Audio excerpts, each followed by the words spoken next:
नमस्कार मित्रांनो, स्वागत आहे तुमचं आत्ताच्या ब्रेकिंग न्यूजमध्ये।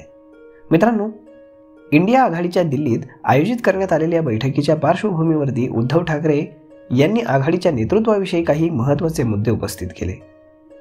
देश वाचवण्यासाठी इंडिया आघाडीतील पक्ष एकत्र आले आहेत, मात्र या आघाडीला आता समन्वयक किंवा निमंत्रकाची गरज आहे, असं उद्धव ठाकरे यांनी सांगितलं। ही जबाबदारी तुमच्याकडे आल्यास तुम्ही ती स्वीकारणार का, असा प्रश्न विचारल्यावर मात्र त्यावर बोलणं उद्धव ठाकरे यांनी टाळलं। ते मंगळवारी दिल्लीत इंडिया आघाडीच्या बैठकीपूर्वी प्रसारमाध्यमांशी बोलत होते। यावेळी उद्धव ठाकरे यांनी इंडिया आघाडीच्या नेतृत्वाविषयी भाष्य केलं। त्यांनी म्हटलं की आजच्या बैठकीत छत्तीसगड, राजस्थान आणि मध्य प्रदेशातील विधानसभा निवडणुकांच्या निकालावरती चर्चा होतील। येत्या काही दिवसात जानेवारी महिना उजाडेल।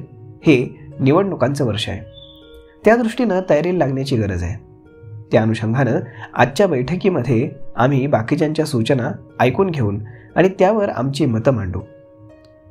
पंतप्रधान मोदी यांच्यासमोर इंडिया आघाडीचा चेहरा कोण, असा प्रश्न विचारताच मी आहे ना, असं मिश्किल उत्तर त्यांनी दिलं। पण यातून त्यांना पंतप्रधान होण्याची इच्छा आहे असं डोकावून गेलं।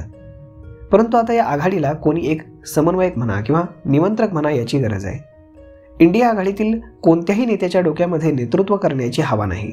आम्हाला देश वाचवायचा आहे, असं उद्धव ठाकरे यांनी सांगितलं।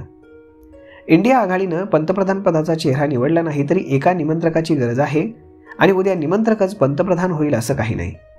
निवडणुकांचं घोडा मैदान आता जवळ आलंय, सैन्यही जमलंय, पण या सैन्याला पुढे घेऊन जाणारा कुणीतरी सेनापती हवा।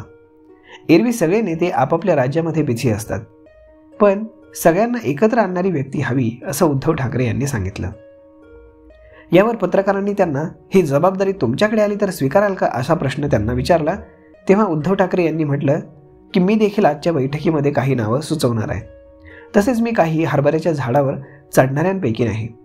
मी मुख्यमंत्रीपद हे जबाबदारी म्हणून स्वीकारलं होतं। मला जेव्हा कळालं तेव्हा मी मुख्यमंत्रीपद एका झटक्यात सोडलंही होतं। मी काही वेडीवाकडी स्वप्न पाहणार नाही। मला पंतप्रधान व्हायचंय असं नुसतं स्वप्न पाहण्यात काय अर्थ आहे?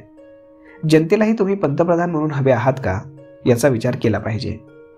इंडिया आघाडीतील मतभेद आता मिटले असून सर्वजण पुन्हा एकत्र आले पाहिजेत। आगामी काळामध्ये इंडियातील सर्व पक्षांनी एकत्र राहायला हवं। इंडिया आघाडीच्या डोळ्यांसमोर पंतप्रधान मोदी नाहीत तर भारत देश असावा।